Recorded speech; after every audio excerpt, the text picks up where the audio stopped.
are experienced and knowledgeable about physical education. So before anything else, intro pasok!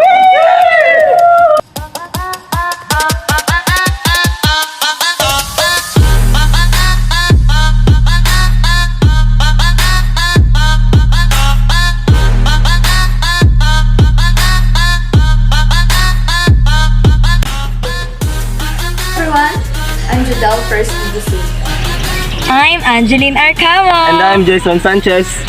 And I'm Justin Lloyd Perez. This is Ed Jehoshaphat Uy. Ayun siya may istorbe. Hello everyone! So I am Shalamay Estorpe, a first year BPE student. And I'm with... Lover Glenn Rio po.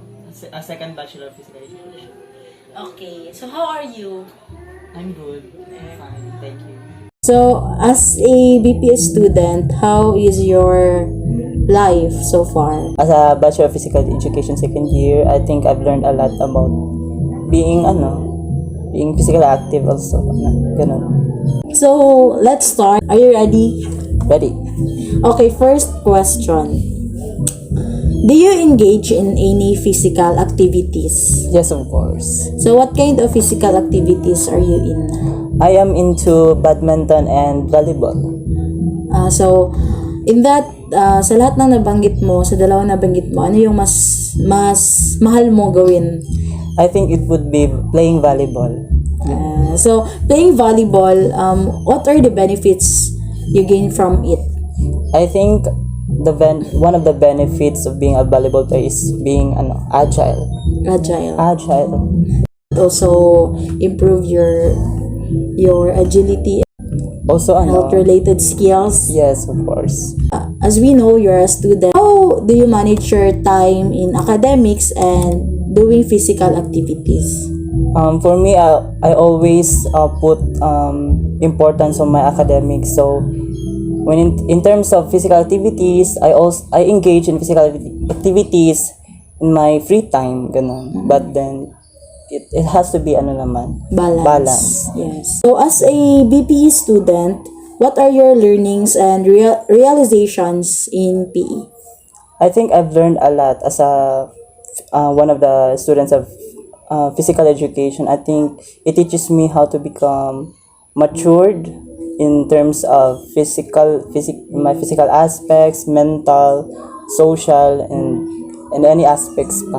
And also I realized na it's just not PE lang. PE is not just PE lang. It's more of Yes. PE is really applied in our daily life. It is Yes. really important. Diba? Of course. Yes. So, PE is not just PE PE lang. What pushes you to pursue the BPE program? Ever since I was a child, I always wanted to be called sir. I think I found it as my passion to teach someday the students na, because one of my kasi is I'm so talkative. I think it suits me well as a teacher. It also aligned your habit. Yes. Just like volleyball. Being physically active. Yes. Do you have any regrets about taking this program? Nope, none, I think. But almost. Munti ka na.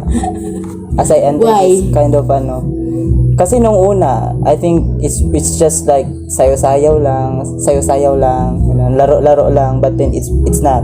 It's more of Practical talaga. yes. What do you think are the current issues in physical education?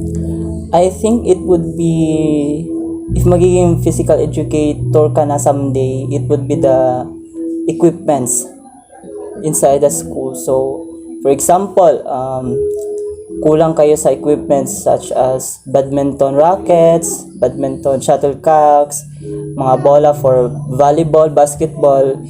Mahirap magturo if kulang-kulang ka sa mga gamit. Ganun. Mahirap siya i-demonstrate. Ganun. Mahirap magturo pag kulang-kulang yung mga gamit. Yes. So, what do you think na maging solution in that problem? For me, the school must give importance or sa mga gamit sa schools, just like what I've said earlier. How can you defend that PE is not just PE lang, because we have a lot of courses taken in this program. So how can you defend? For me, PE is not just PE lang, as I've said earlier. It teaches me sa lahat ng aspeto ng pagiging pagiging Bachelor of Physical Education, sa spiritual life ko, sa social life ko, sa mentally and also physically, diba? Karon talaga, it's not just not na always focused lang sa mga academics, but it's more of into parang life Holistic. Yes, lahat lang. Mahirap talaga siya. Natawa nga ako nung sinabi ng mga classmate ko na it's just a physical education, it's more of physical engineering, ganun na. Yes, kasi mahirap talaga siya. So akalain nyo yun, we have to memorize 11 system in our body. Yes, the bones, muscles, the muscles. bones. So it's More of not just PE lang. Nursing. We are also a nursing student. Yes. So, do you consider yourself as physically fit? If we're going to focus on my physical image, it would be no, but I think kaya ko din naman gumawa ng mga bagay na necessary for being a physical education major. Ganun. Okay. As you enter the program, ano yung nag-iba? Ano yung nag-iba sa pananaw mo tungkol sa PE? I think it's a challenge for everyone na gusto mag-pursue ng program na to. I think I'm challenging everyone to kunin yung program na to and to challenge themselves na to prove everyone na it's just not PE lang. It's more of it. Ganun. Kasi as a physical educator in the future, hindi lang kasi tayo nagfo-focus sa isang aspect lang in our lives. Holistic. Yes, holistic. As a whole talaga. As a whole. Yes. So, what can you say or advise to the student, especially in senior high pa? How can you motivate them and encourage to have this program? Just try to challenge yourselves na i-take yung program na to and you will soon find out na magiging love mo na ninyo siya, diba? And that will be all. So thank you very much, Van. Thank you for giving time. Thank you. So, salamat sa pag-respond sa request ko. And yes, so we have learned a lot. That's all. Thank you. So yeah, what's up guys? I'm here with Renaline Sambria all the way from Kidapawan City. So I will gonna have some questions para sa iya ha? Or talking about physical education or physical activities. So first, my first question is, what are your experiences in physical activities? Actually, marami because, I really engage myself in doing physical activities. A lot of things So second question na ako what kind of physical activities do you enjoy the most? Katong pinaka-most na gina-enjoy dun yung mga physical activity? Okay, so I think yung pinaka ini-enjoy ko talagang gawin is dancing. So you are a dancer. Yeah. So you are competing with other schools like that, other municipalities. Yeah, you can say that. Wow, so, same. Thank you. So third question, what are the benefits of it? Actually, marami talagang nabe-benefit yung pag-engage sa physical activities. Especially, it enhances your cardiovascular endurance. And also, it will make you physically fit. So I still have 5 questions. Oh, it's okay. So next question, Okay. how can you encourage the young generation to engage in physical activities? Okay, so we all know that ang young generation talaga ngayong panahon is nafo-focus yung attention nila sa paggamit ng social media, right? Yeah. So how can you encourage them? It is by being a role model to them. model. So, di ba, meron akong mga kapatid na can say young generations Yeah. din na na-engage din sa paggamit ng mga gadgets. So, I will show them, I will be the first one to show them to be active in doing physical activities. And then, because of that, they will also be active. Yeah, it makes sense. Yeah. It's make sense. So next question. Do you consider yourself as a physically fit? Of course. Why? Because as I have told you in my current answer that I enjoyed dancing. Okay, makes sense again. So next question, how do you balance your time in doing your personal agenda and physical activities? It is by enhancing my time management, no? So, I always give time na meron talaga akong time na nag-engage talaga ako ng physical activities aside sa mga ginagawa ko sa pang-araw-araw. So next question, Yes. what do you think the current issues of physical education?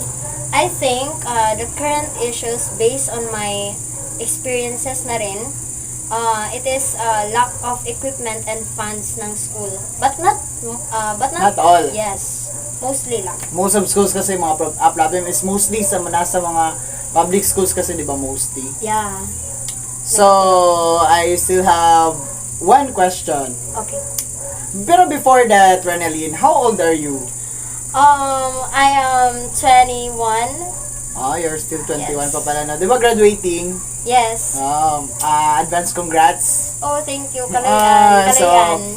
After that, I'm gonna ask you this last question. What Okay. can you advise for those teenagers who are not engaged in physical activities? So, for those teenagers na hindi talaga nag-i-engage sa mga physical activities, alam nyo kasi, yung physical activities, marami kasing mabe-benefit yan sa atin. Not just in our physical aspect, but it also in our mental and emotional aspect. So, I advise you to really make time in doing physical activities. Simple as like walking, taking walks, small walks. Like normal walks lang, Yes, di ba? normal walks lang. Jogging. Diba? Jogging with your families, your Yeah, friends. that's good. Oh, ganun lang. Or playing sports that you like. Playing badminton. Diba? It can be played Yeah. outside of your house. Diba? Ganun, yung ganun lang. Simple but helpful, parang ganun. Yes. So by the way, again guys, thank you very much, Renalyn Sambria, all the way from Lanao, Kidapawan City, and also my friend, and also a good dancer and singer. And also she was a mathematician, a graduating student. So thank you guys, and thank you Renalyn for your time. So, hi Daddy, good morning. How are you? Fine lang, okay lang. Okay, so I have some question for you about physical education. So first, what are your experiences in physical education? Time naman siguro. Physical education na sa man na kaginadot ko sa una sa eskwelahan kay parang maka-learn man ang kabataan sa mga lawas noon bilang pagkuhan exercise muna ako pa nag-eskwela amo man ang ginatulo sa mga teachers sa kinahanglan na may physical education o exercise sa lawas. Hindi lang sa lawas, kundi sa exercise man ang brain sa mga estudyante. So, number 2 question, do the government focus on physical education during your generation? Siyempre, hindi madula. Halin pa sa una, physical education na ginatudlo gid na sa pag-gina-impose sa government paagi sa DepEd sa mga programa sa gobyerno para ang una ang mga estudyante matudluan sa sanay sa mga exercise sa mga reflect po namin sa lawas sa panahon naging kinahanglan ang physical education. How important for you is the physical activity, especially that you are in your late adolescent stage already? Mas importante gid siyempre samtang nagakaedad may mga changes, may mga pagbago. So importante gid ang physical activities. So normal lang no ang mga activities nga importante ginaday sa ina ka makagather, especially sa mga estudyante ag subong man sa subong nga may edad na. Importante gyapon gather kag maka atag sang enjoyment sa mga pareho ko nga mga edad. What can you say about the old curriculum of PE in your generation versus now?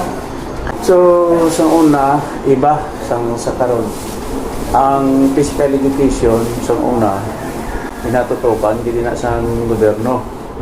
No kay like sang sa una sang mga CAT. Basta muna sa una minatudlo natin karon.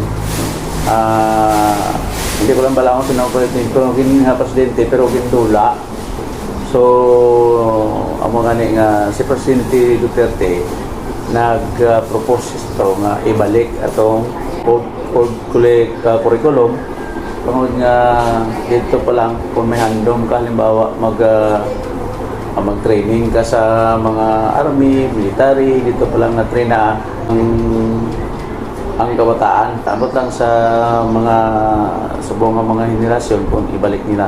Pero iba siya sang una may CAP. So, do you enjoy your PE day dati? Oo, kaya siyempre isama na ako sa una sa mga athletic.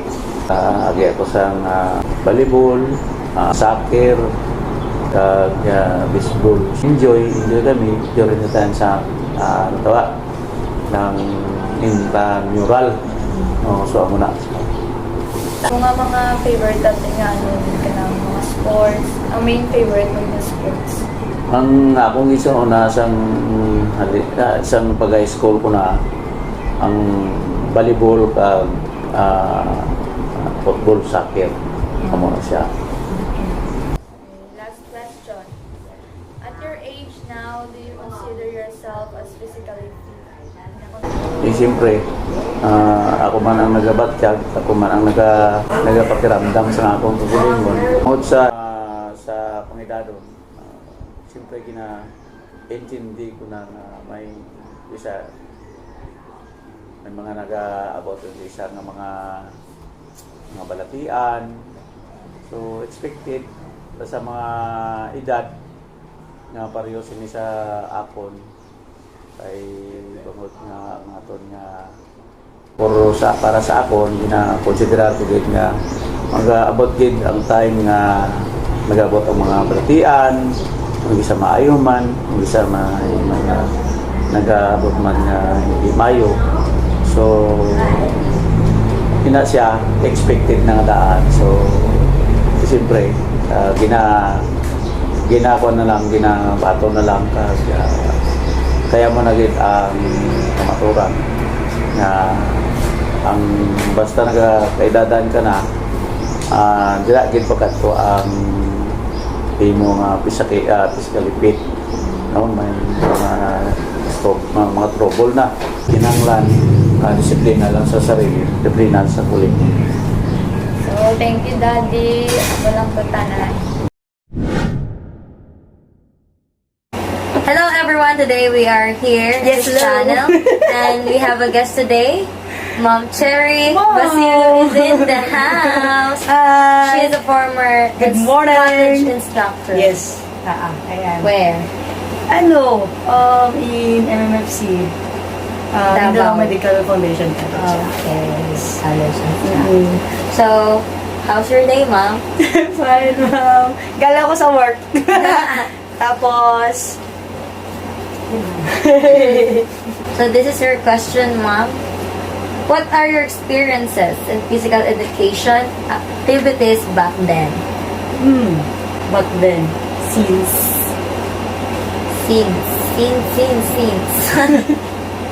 Since you're in college?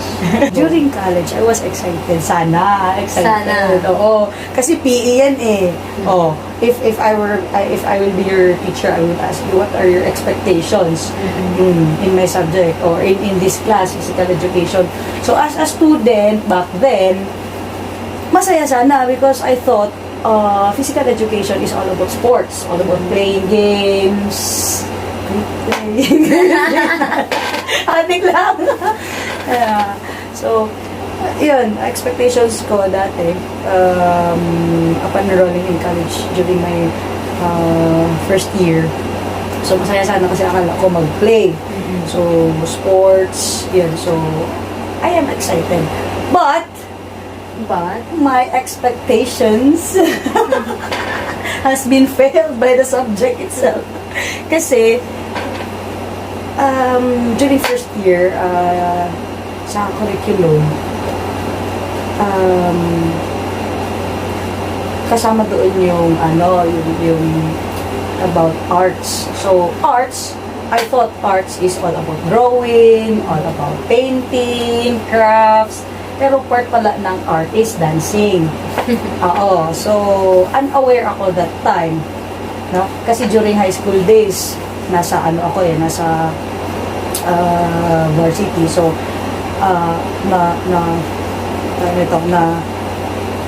expose ako in sports. Pagdating naman ng college, yun, nabigla ako kasi may dancing. Part is yung folk dance. Folk dance. So, that's a struggle. And I did my best para lang talaga matapos ko yung first year na curriculum ko sa PE. Kasi ayoko talaga ng dancing. Wala akong talent dyan. So, tanggap ko talaga na mabagsak ako sa PE. Dahil lang sa dancing. So, yan yung experience Pero pasado mo ako sa before. teacher ko. Pasado ako sa teacher ko. So, yan yung experience mo before. Nung first year. Nung first. So, pagdating ng second year, happy na kasi yung expectation ko about physical education nung ni-review ko yung curriculum, yung course outline, nandoon na yung sports. So, doon, mataas na yung grado ko doon. Kaya pasado ako. Thanks So, to sports. Thanks to sports. Okay. Next question. How do you manage your time as a teacher when you're tasked to handle a certain event that is related to physical activity? How did you manage your time as a teacher before? Yeah. Plan the day. Briefing ng students about the activities, about the agenda. So, i-brief para magkaroon ng time management and be strict sa time. And yun. So, Yun lang. ganun mo siya i-handle yung time mo. Ganun lang. So, magiging conscious lang sa time. Hindi conscious lang sa time. So, what is your advantage as a physical educator? As a physical educator, one of the advantages is professional advice to the students. And legit advice because pinag-aralan. So, legit advice. Legit advice. Di ba kasi may legit kayo? Are you pressured every time you teach your students? Ay, every time? Not every time. Sometimes. Sometimes, not every time. Siyempre, tao lang nakaka-feel din ng nervousness minsan. Yeah. Yeah. Sometimes, but not every time. Sometimes, pressure ka, pero hindi siya every time. Yes. Siyempre, pressure kapag hindi ka ready, tapos magharap ka magturo ka ng estudyante. Okay. Carry lang. Carry lang. Carry lang ang ka-pressure. Next question is, are you in favor that our government should fully support physical-related activities? Yes. Why?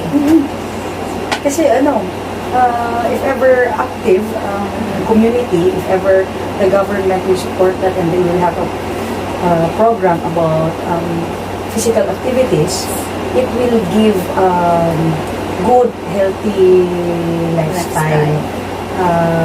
It will encourage the community to patronize healthy living, healthy lifestyle through exercises, through physical activity. Kasi, if ever gawin ng government yan, yung orientation and education, hindi lang sa estudyante. Kasama na yan dyan, yung parents ng estudyante. And sa community kasi, ma-avoid natin yung health risks. So you are in favor. Favor ako. So, in the old curriculum of physical education, what are the some issues you experience? Some issues, Yeah. Sa old curriculum ng physical education mas bilib ako doon sa curriculum ninyo ngayon. kaysa sa old. Yes. Kasi what is the because, issues there? Before. We do not tackle about physiology and anatomy. And more on activities. Okay. We have less theories back then. Yun. So, mas maganda yung curriculum ng Gen Z. Kasi 'di ba before, naririnig ko lang na kasi yung PE nyo before kay magsabi lang yung teacher na magsayaw-sayaw lang ganon. Oo. So, Walang less theory. proper na Walang theory. Walang reporting. So, wala kang hala ko. Hala, pagalitan ako ng teacher ko. Yeah, so, more on activities, less theory. So, that's an issue for me na mas na-appreciate ko sa curriculum today. Okay. So what do you think are the current issues of physical education? Current issues? Yes. Oh, no. Of physical education. Current issues na physical education? Tama ka. About physical education, iba kasi yung tingin ng tao sa physical education. Minamaliit nila yung physical education. But hindi nila alam kung ano yung effect ng physical activity sa body. Kaya nga, ang community, dapat isupport talaga yan siya ng government. So that, ma-orient and ma-educate ang community lang. Lahat. Ang community. Hindi siya sa school lang, but mag-extend outside. Ganun. So, yun yung issue sa physical education. Correct. Less ang support, and less, sorry to say, pero less educated ang tao about physical education. Less educated sila because hindi rin sila willing mag-learn.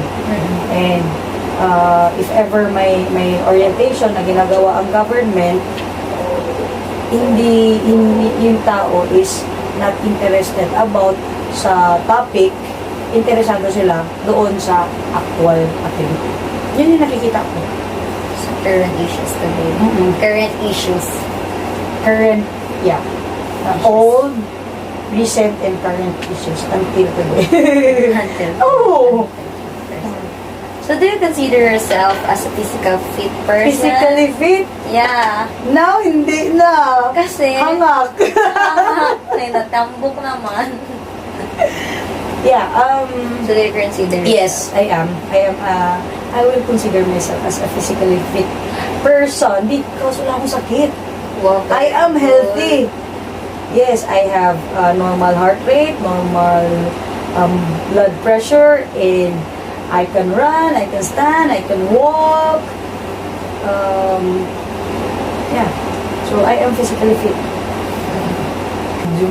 So this is our last question for today. What can you say about the people who underestimate physical education? What can you say? Sad lang. Sad. Yeah. Sad para sa kanila. Kasi, Kasi hindi nila alam ang theory about about physical education. Hindi nila alam yung advantages na makuha nila if ever aware sila about physical education. Yun. And yun lang. ganun mo. Sad lang. Kasi sad. nga, nag-stand sila na ang PE ka easy lang. Yes. So, PE is not PE lang. Yeah, PE is not PE lang talaga. Yeah. Sabi ko nga sa'yo, malayo yung curriculum namin dati. Yeah. So, sad lang kasi nga, Sad. merong iba nag-underestimate Yes. ng kakayanan ng mga physical education Educator. Oo. or physical Kasi, educator. sad kasi, hindi nila alam yung value. Hindi nila alam yung benefit na pwede nila makuha about physical education. Ganun. Kaya sad ako, hindi para sa mga negligible, pero sad ako para doon sa mga tao na hindi alam ang about sa physical education. So, nakakalungkot na. Yes.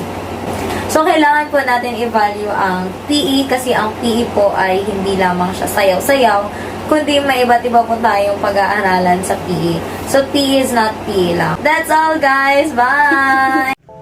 Hi everyone, I'm going to reflect about perception of our interviewee towards physical activities.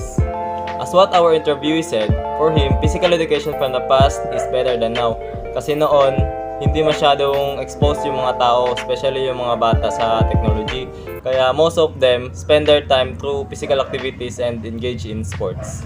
Hindi tulad ngayon, mas grabe ang influence ng technology sa mga tao, especially sa mga bata. So ngayon, most of their time were spent on technology and they let the technology control them. That's why they forgot to do physical activities and that's why they don't have self-discipline.